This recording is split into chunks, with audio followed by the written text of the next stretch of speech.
लालची कार्यकर्ता।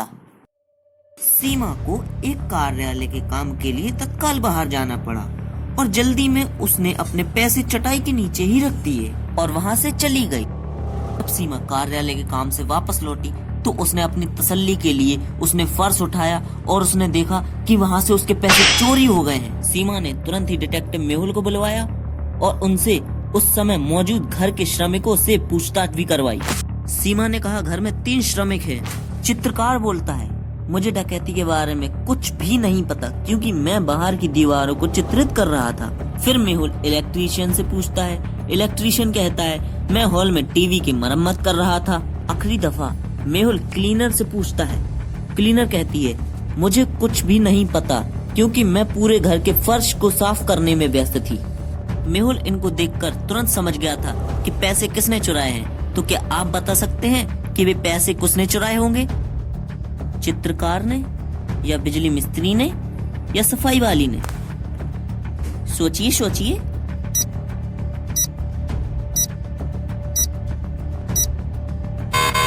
असली चोर ये क्लीनर है क्योंकि जब वह सफाई कर रही होगी तब उसने चटाई उठाई होगी और उसको पैसे मिल गए होंगे।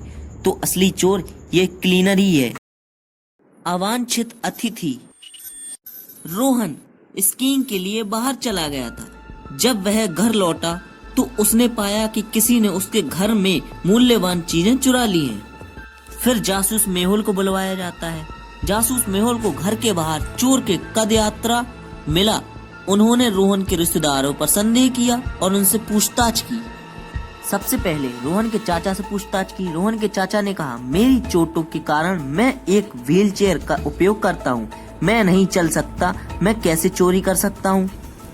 उसके बाद उसकी बहन ने कहा, मैं उस दिन अपने घर पर थी, मुझे कुछ नहीं पता। मेहुल हैरान था। मेहुल ने फिर उसकी चाची से पूछा तो उसकी चाची ने कहा, मैं उस दिन क्रिसमस की पूर्व संध्या के लिए अपने घर को सजा रही थी। क्या आप बता सकते हैं कि ये सब किसने किया?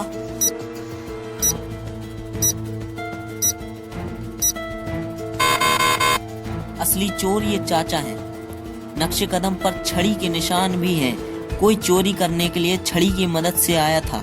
चूंकि रोहन के चाचा को पैर में चोटें हैं इसलिए उन्हें चोर होना चाहिए।